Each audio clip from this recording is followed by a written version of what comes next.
It's the Andrew Christopher Show. It's gonna be a good one, Andrew Christopher, your host. because it's all about me, It's the Andrew Christopher Show. myself, and I. But really we call it the AC Show. So I hope you like that. We really call it the AC Show. It was my wife's idea. Really call it the AC Show. First shout out I gotta give. It's the AC Show. My last guest, Mr. Bobby Martin, got me this killer shirt. It's got The Rock, the People's Champ on it. Thanks, buddy. Also, Chris brought me some killer gifts.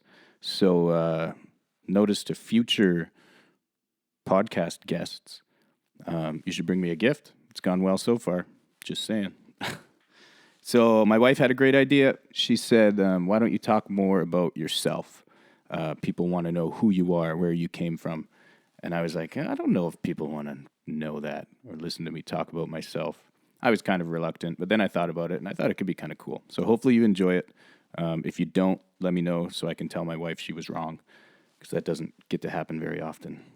But I'm still going to start off with a bit of family time first, because I was driving in my car. I don't have the family time drop ready yet. I want to get the kids in here to scream, it's family time, but it hasn't happened yet. It's coming. So we were driving to gymnastics. Both Jaden and Haven, our two daughters, are in gymnastics, and Jaden flipped on the country radio station, and I was like, let's change it. And she said, why don't you like country music?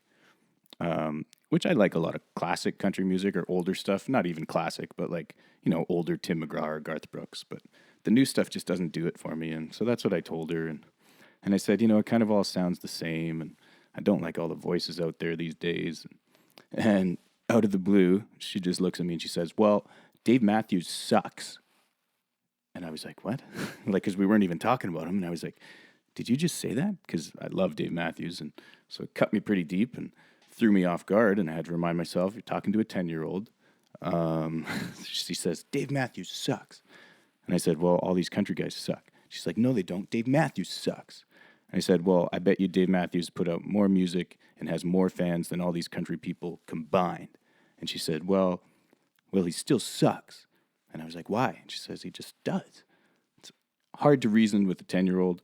So we're trying to figure out a way to get her to listen to better music. And we're struggling with that. She wants to listen to all this pop music and stuff, which, yeah, there's some guilty pleasures in there, but it's Dave Matthews, one of the greatest singer-songwriters of all time. And she says, well, he just sucks. It was hard.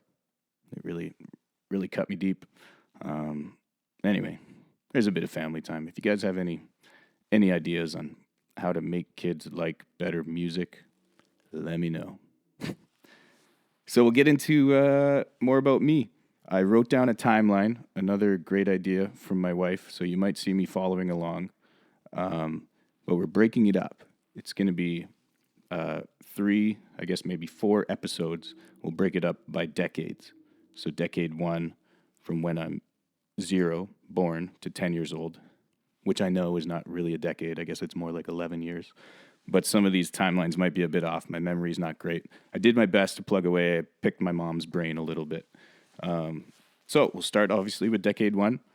When I was born, July 24th, 1987, in Chilliwack General Hospital, weighing in at 7 pounds, 14 ounces, completely average, I think. And my mom, Mary, my dad, Don, and I had 3 older sisters. I still do. Michelle's my oldest sister. She's approximately 6 years older than me. Then Carolyn's 4 years older than me. And Lisa's 2 years older than me. So came home, 3 sisters, mom and dad. We had a beautiful rancher in Agassiz on quite a good size piece of land, about 6 acres. They had corn at first. I don't know how long after I was born they got rid of it, but planted hazelnut trees. That's all I remember growing up, with a big orchard of hazelnut trees. And I guess I was a bit of an accident.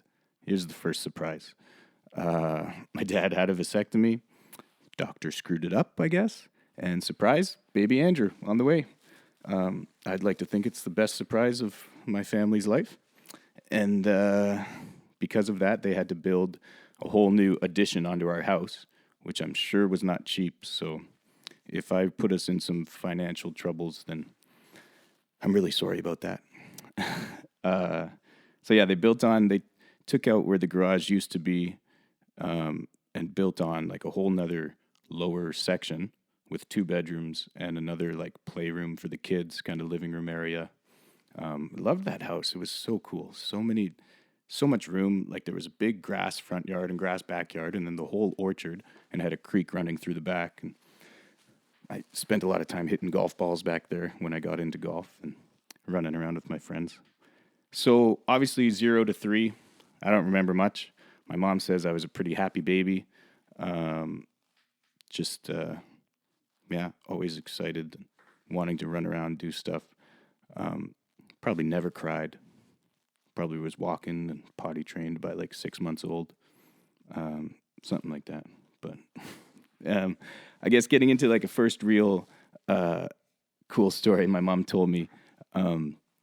I don't really remember it because I was only 4, which would be kind of around 1991. See the timeline? Sticking to it, babe. She says the premier of BC was visiting Agassiz, walking around, and had a bunch of news cameras following her. Her name was Rita Johnson, for those of you who might remember her. And I guess I bent over to pick up a rock, and one of the camera guys looking through his camera tripped like head over heels over top of me, smashed the camera, and got a little dusted up. And so I got to be on the news. I was on Global News for tripping this camera guy, and I got to meet the premier. So my first little showcase in the spotlight.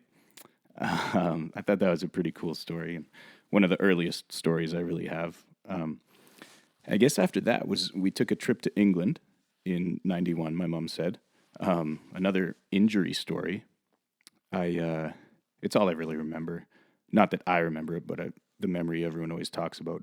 I fell out of a van that we had rented.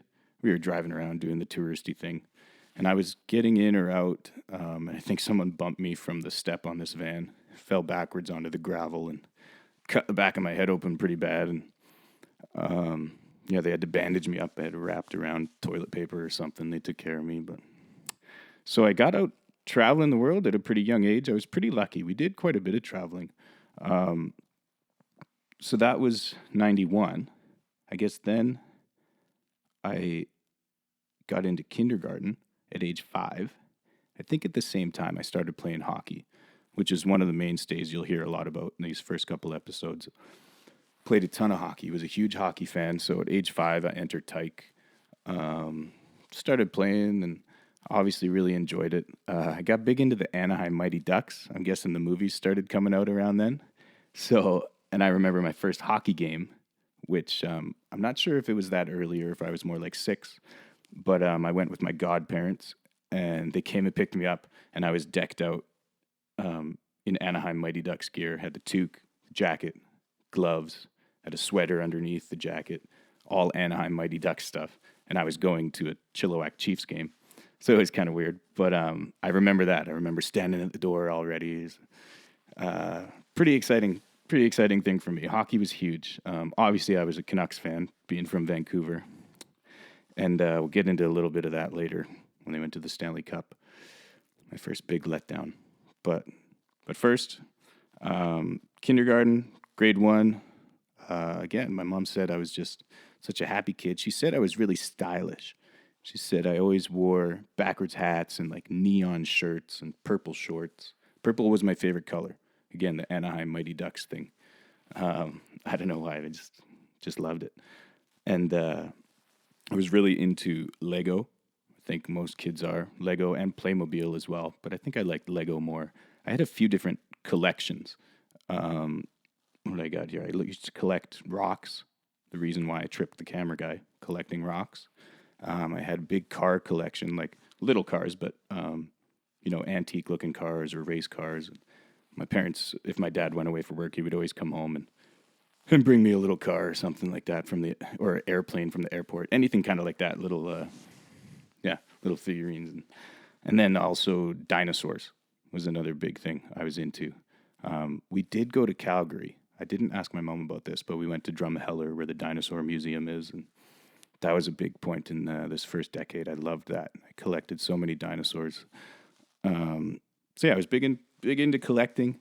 I think around then I got in piano lessons. My first introduction to music. We went to the Catholic church. I was singing in choirs as well. So I don't know exactly when that started, but piano lessons I would think started around age 6, with Becky Bokenfor in Agassiz. Great teacher. Kept it up for quite a while.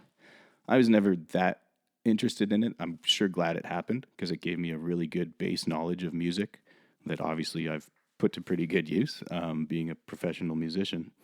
And so I started piano lessons then.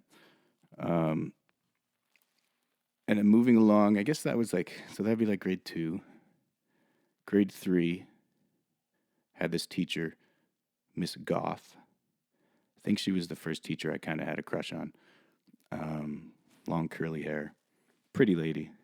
For some reason, one of my main memories of that is we would always start singing the Ricky Lake theme song. Go Ricky, go Ricky. I guess that was a big deal back in the day. I'm not sure how that ties into Miss Goff or grade 3. But anyway, into that. Around that time, I probably started playing T-ball with Bobby. Loving the shirt, bud. It's nice and comfy. It's pretty small. This is why Bobby looked so big on the last episode. So started playing T-ball with Bobby. His dad was coaching us. Still playing lots of hockey.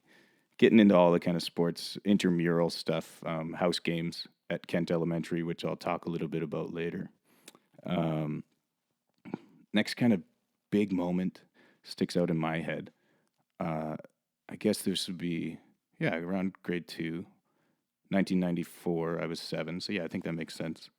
And the Canucks went to the Stanley Cup final. This would be my first moment of gambling and my first big heartbreak as a sports fan. Again, my godparents were over. I think them and my parents were going out to watch the game. And my godmother, Shirley, she wanted to place a bet. So we bet $1, 1 loonie, because toonies weren't out back then, I don't think. So we bet $1. I remember them coming home. I remember being so upset. The Canucks lost, and I had to give her $1, and I gave her the loonie, but she was such a nice lady. She turned around, gave it right back to me. So kind of broke even. Pretty cool. But the Canucks lost. Pavel Bure was my idol playing hockey growing up. That's why I wore number 10. My wife makes fun of me all the time. Anytime I sign anything, it's, it used to be Andrew Putt. Now it's Andrew Christopher. Andrew Christopher with a number 10, if you ever see my signature. And that's why, because of Pavel Bure. And I thought I was so cool to do that I kept on doing it because I still think I'm cool. For those of you just listening, this is my wife's mug. Works great. Big cup of tea. I got to figure out, where are we here? Okay, 94, age 7, grade 2-ish. Talk about a few of the friends that I had in this first decade. My best friend kind of all throughout school was always Taylor. We were in opposite kindergarten classes. I was in the morning, he was in the afternoon. But then after that, we were kind of inseparable, whether we were in the same class or not. We always found ways to sneak out and get out together at recess or lunchtime, play together, and always going to each other's houses. Obviously, Bobby, another great friend of mine, like I said, I always remember going to his. He asked me on Facebook, he said, "Do you remember my birthday parties?" And I do vaguely remember. I remember they were great. I kind of remember the house and just always running around. And then a couple kind of random friends that were only in my life for a year or two that really stuck out and came with some pretty funny stories. One was Eric Moon, who him and his family owned the convenience store, the 7 and 9 Esso, which I'm sure all the Agassiz people listening will remember. They owned that, so they lived up above it. And I would hang out with him quite a bit because that was right by my place. Our house was on Wilson Road, awesome little country road. I guess everything in Agassiz is a country road. But so he lived up above the convenience store. So the best part was we would just walk down the stairs, convenience store, candy aisle, fill up a bag. Didn't have to pay for it. I was like, this is the coolest. I'm going to hang out with this kid every day. And then we'd just take it back up to his place and munch out. I don't know what we really did. We didn't really play video games or anything, which was nice. You know, we actually just played as kids with toys or on our bikes or something. But then one day I remember, because we took the same bus, I took the bus to school with my older sisters, obviously, because it was about a 10-minute drive on the bus anyways, 5 minutes if you're just driving straight there to our school. So I would take the bus, and one day after school, him and I were just horsing around on the bus, and I grabbed him by the arm, and I was like, watch this, dude. I saw it on a movie. And I tried to like flip him over, but his arm was the wrong way. So instead of it bending properly, it was at the angle where it couldn't bend because his elbow was stopping it. And so I reefed on his arm, tried pulling him over, and he just starts screaming, excruciating pain. He was pretty tough about it. Like, I don't remember him really crying or making a big scene, but and then the next stop was my stop at my house. And I see him there, and I'm like, sorry, man, see you later. Get off the bus. And then the next day, as we pick him up, he walks on the bus with a sling in his arm, and I don't know what kind of damage I did. I was too young to understand, but he was wearing a sling for the next week or two. And I felt pretty bad, but that's my my funny story about Eric Munn. Great kid. I don't know what he's doing. If you somehow see this, get at me, bro. Would love to see you again. So, yeah. Another kind of funny story. Kid named Keith Galanzowski. Again, if you're out there, come at me. Because I'm guessing these were both around grade 2, 3, or 4 when I was hanging out with these kids. We were pretty young. And this is one of those super random memories that I've got a couple of them. I'll just tell you this one and the next one. That you're just like, why do I remember that? Like, it's nothing like hurting Eric. Like, obviously, I would remember that. But these ones, I'm like, why does that memory stick out so much? And I think it's just your brain, for some reason, remembers these things. And I honestly don't think it has any important meaning. But being an adult, as I've thought about it so much, I was like, oh, maybe it was because of this. Maybe it was because of that. But so this one, I've decided it taught me the importance of inflection in your voice, but that wasn't a question, so I shouldn't have said it like that. You know what I mean? Anyway, we were at Keith's house. He lived fairly close. I think I was able to ride my bike to his place. Again, in Agassiz, you probably could have ridden your bike anywhere, but I'm talking like 5-minute bike ride. I was at his house. And so we were just hanging out, and his mom comes out, and she's like, do you want an orange pop? And I was thinking, Orange Crush, like a soda pop, like a can of pop. And I was like, why did she say it like that? Do you want an orange pop? Because in my head, it would have been orange pop. And so I was like, yeah, totally. I'll have an orange pop. And then she came out, and it was an orange popsicle. And I was like, whoa, that's weird, lady. I thought you meant a can of pop. I didn't say that to her, but in my head, I was like, oh, it makes sense now. An orange pop, like an orange popsicle, instead of an orange pop, which would be the drink. The importance of inflection in your voice. So that's when I learned that. Again, random. I have no idea why I remember this so well. I have a terrible memory. My wife will attest to that. I've got a lot of song lyrics, a lot of songs up here. But yeah, for some reason I recall that moment. And this next one I think is even weirder. It was just some family friend was at our house, and we were in the bathroom. I guess they were talking about our plumbing for some reason, looking at the toilet. And so when I see a toilet now, I'm reminded of this. And this one I'm thinking, introduced sarcasm into my life. And he says, yeah, I mean, sometimes, if it gets real plugged up, just throw a chicken bone down there and flush the toilet and it'll clean it all out. And I was like, guess that makes sense. Being 8 or 9 years old, I was like, okay, makes sense. I've never tried it. And I'm guessing he was being sarcastic. But I don't know. Any plumbers out there, if the chicken bone thing is real, let me know, because then I'll use that. But I'm thinking it is not a real thing. And he was being sarcastic. So, probably two of the weirdest memories that for some reason are so clear in my head. And thought I'd share those with you guys. A little bit of decade one memories. This is going okay, I think. I'm getting through this timeline.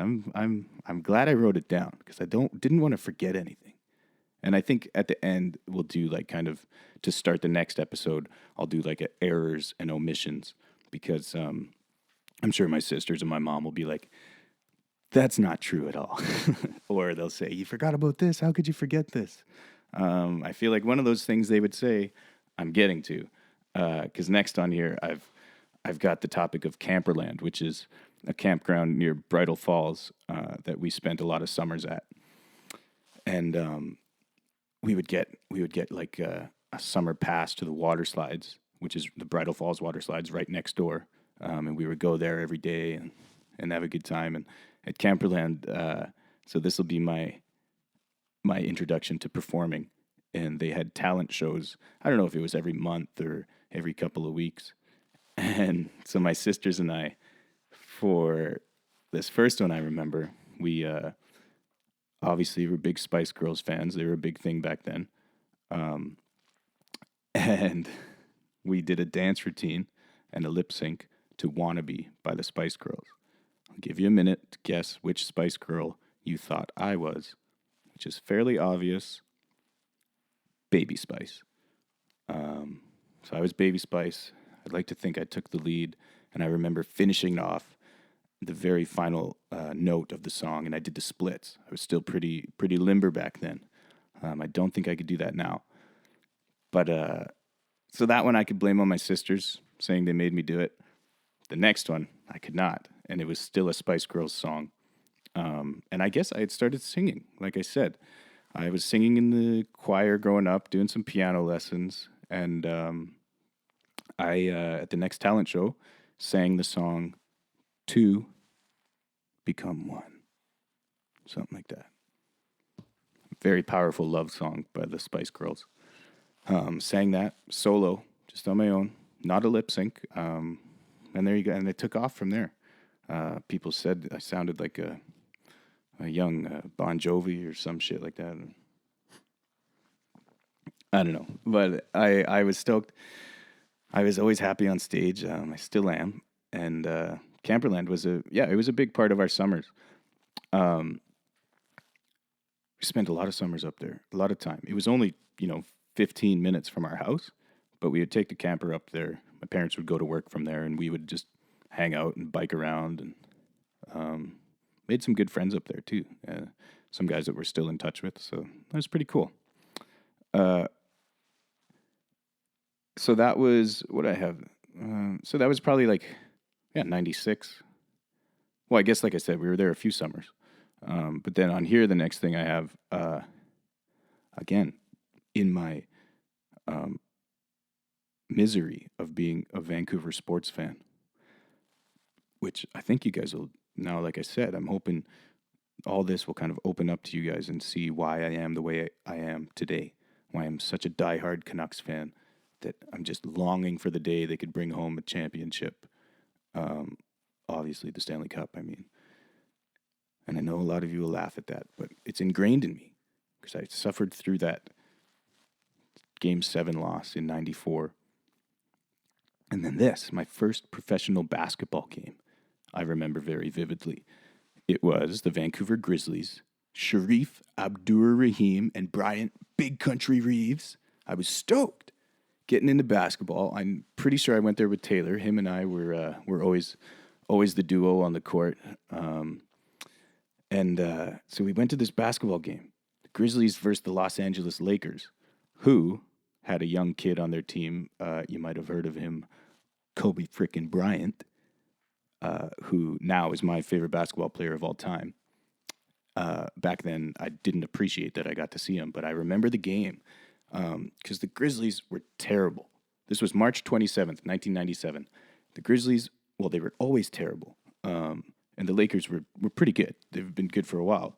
And but this game, they actually had a chance. They pushed it to overtime. So everyone was stoked in Vancouver, right? They'd never had a big following. That's kind of why it didn't work out. But this game, they were actually taking on the Los Angeles Lakers.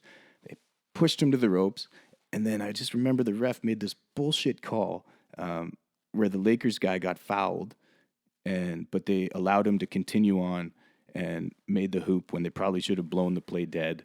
And he made the basket, and then he made the free throw, and it kind of put it out of reach. They ended up winning. The Lakers ended up winning 102-98 in overtime. And again, I was crushed. Probably went home, cried myself to sleep. It was tough. So that was 97, which I guess would put me grade 5, around there.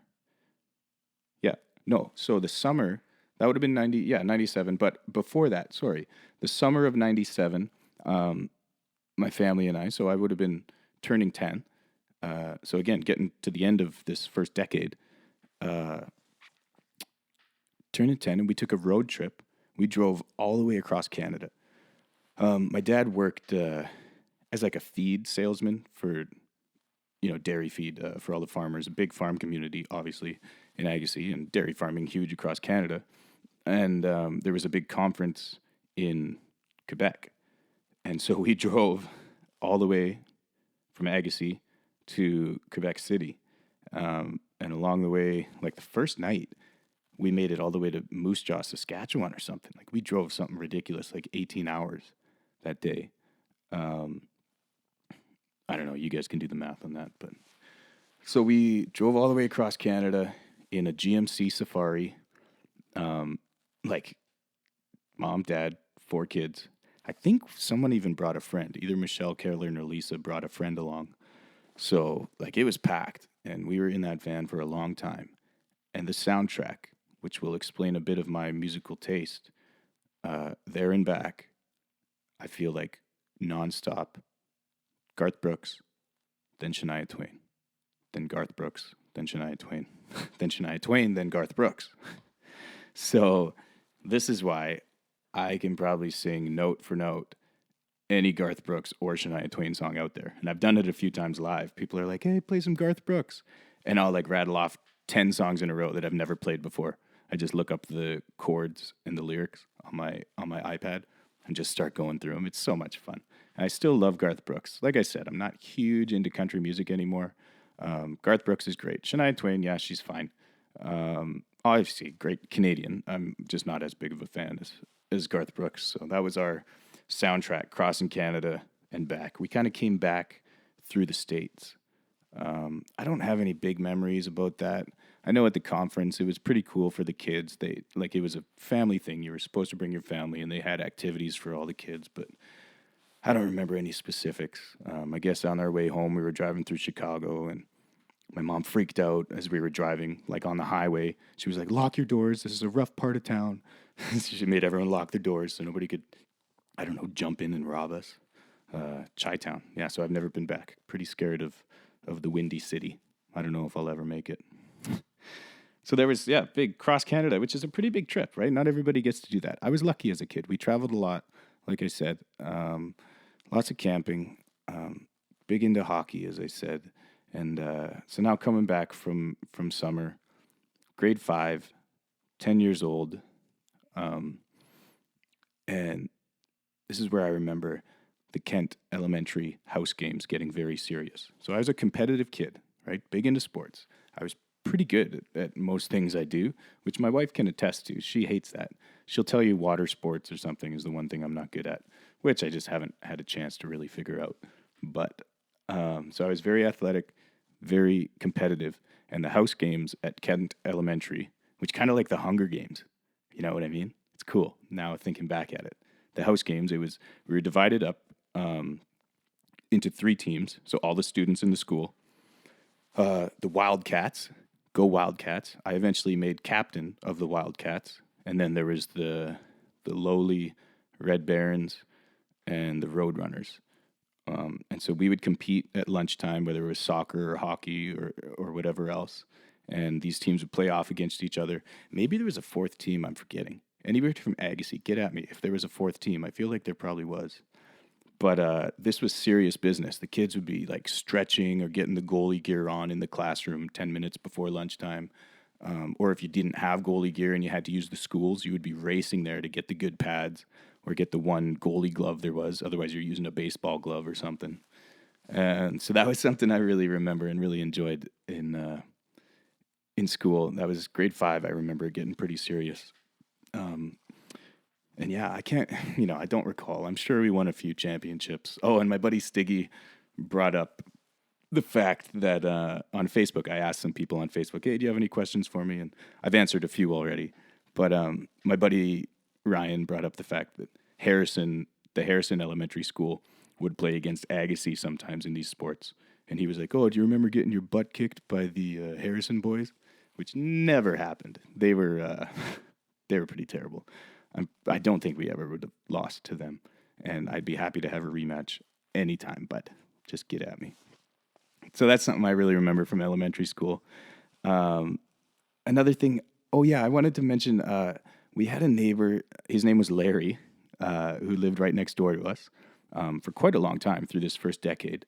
I don't remember when he passed away, but he had cancer and eventually passed away.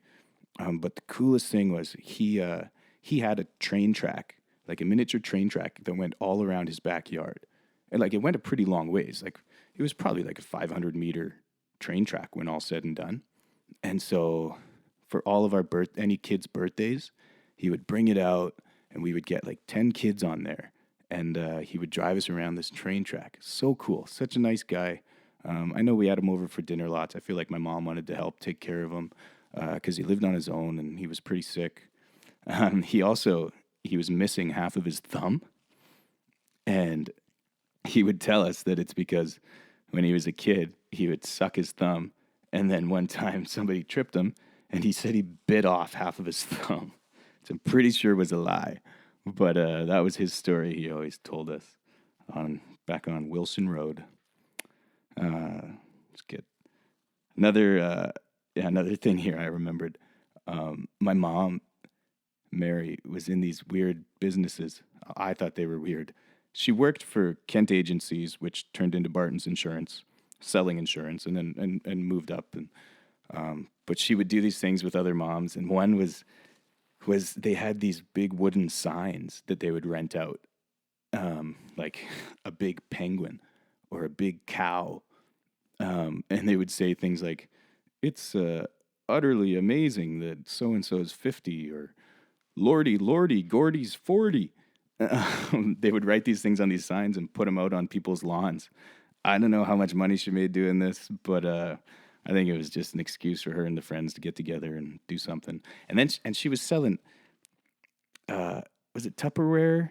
Or she was in one of those things too, like your stereotypical late 80s, early 90s selling Tupperware mom kind of thing. She'll correct me on that. That'll be on errors and omissions to start the next one. But I think it was Tupperware, something, or maybe it was some kind of toy. Yeah, Mom, give me a call.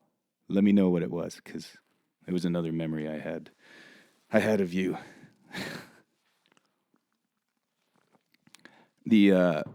For those of you watching on YouTube, as you can see, I've had some Nintendo games going on loop, Super Nintendo to be more specific, because that Christmas, I think it was Christmas of grade 5, I got this Super Nintendo. Right now it's on Donkey Kong if you're just listening. And if you are, head to my YouTube. They're pretty, I like the video portion of it too. And if even if you don't watch it, if you don't mind subscribing, I need to get some more subscribers, get my YouTube channel pumped up. So not the 64. I've got a Nintendo 64 too. I've got the original Nintendo.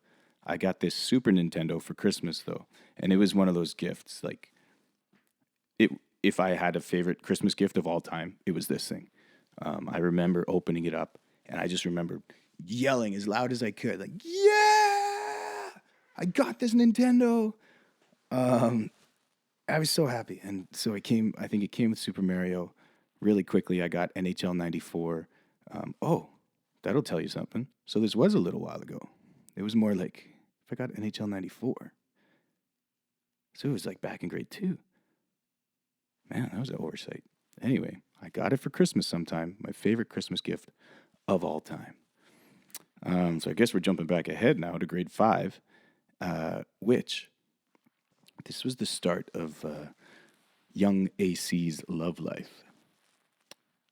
Of course, and I did this twice. You'll hear about the second one in the next episode. At the end of the school year of grade 5, I wrote a note. I remember doing this because obviously I was too scared to talk to girls back then. So I wrote a note to Samantha, and I just said, hey, do you want to be my girlfriend? And she was pretty high profile in the school. Like all the guys had crushes on her. So I asked her out, end of the school year, finally worked up the courage. I don't remember how she said yes, if she wrote a letter back or if she gave me a call or something. But so then that whole summer, I never saw her once. We never kissed, didn't even hold hands or anything. I think we made a couple phone calls, but she was my girlfriend. And I remember being pretty proud of that. So yeah, my first girlfriend. Anyway, so I had another couple questions on Facebook. Somebody asked the first song I learned and performed, which I don't think they read that it was 0 to 10, but it still works because the first one I specifically remember, and really the only song on piano I still know today, is Joy to the World. Great Christmas carol. I think I must have performed it at a recital. So there was my first big performance piece, I would say. And someone asked when I knew I wanted to be a musician. It wasn't yet. I definitely wanted to be a hockey player growing up. That was the ultimate goal. I think maybe I thought about being a police officer or something, but I wanted to play in the NHL, no doubt. Play for the Canucks, number 10, take over from the Russian Rocket. What else do we have here? Oh, actually, this is good. My wife's dad brought up, what was your favorite part of Chitty Chitty Bang Bang, classic film? And Jay, I do remember watching it as a kid. I don't know what age, but I remember specifically sitting down in our upstairs living room where we would always watch movies together as a family. And so we watched Chitty Chitty Bang Bang. All I remember, it was about a flying car and a bit of the song, of course. But I do remember specifically sitting down to watch that movie. And then Jay, my wife's dad, made us watch it this past Christmas, and it was a bit long for my liking, but still classic. You got to do it. So I toughed it out and watched the whole thing. But there you go. See, but I do remember it. Anyway, getting kind of towards the end here. Young AC. There's a little background. Hopefully, it opens up your eyes to why I am the way today. And as we move on, I think you'll see a lot more. The next decade should be fun because we're talking 10 to 20 years old. Like there's a lot of stuff that happens there. We'll talk about how Sam, Samantha, and I broke up and the rest of my love life. This will be the point where you'll hear about me losing my virginity. I don't know how much detail we'll go into, but you will. And you'll hear about the first time I got drunk in England at my cousin's wedding. There'll be a lot going on. Graduation, my first true love. Well, I guess not a true love. Jamie, you're my only true love. But my first love, my high school love. We'll talk a little bit about her. It'll be fun. I hope you guys enjoyed this. And again, if you didn't, let me know. I'm probably still going to do it anyways. But if you have any questions for the next decade, send them my way. I would love to talk about things you guys want to know about 10 to 20-year-old Andrew, going through the end of elementary school and then into high school, a little bit of college as well. Like, this could get pretty fun. I think it could get pretty crazy. So thanks for checking this one out, you guys. Remember to subscribe, whether you're on Spotify or Apple Podcasts or watching on YouTube, and share the videos if you don't mind. Again, any questions, send them my way. Grab me on Instagram at Andrew Christopher Music. I'm going to leave you with another Parliament of Owls song, my original group. We're getting close to finishing the album. I'm pretty stoked about that. It's coming together really nicely. It should be out within the next couple months. Let's say 2 to 3 months. Hope you guys are having a good day, whatever it is you're doing. This one is called Halifax Beer. Hope you like it. And check this out. Get to my YouTube if you want to see the people's elbow. I packed my guitar up, hope for the best. Hopped on a train, says so long to the west. I was singing for strangers all along the pier. Then I'd spend all my money on Halifax beer.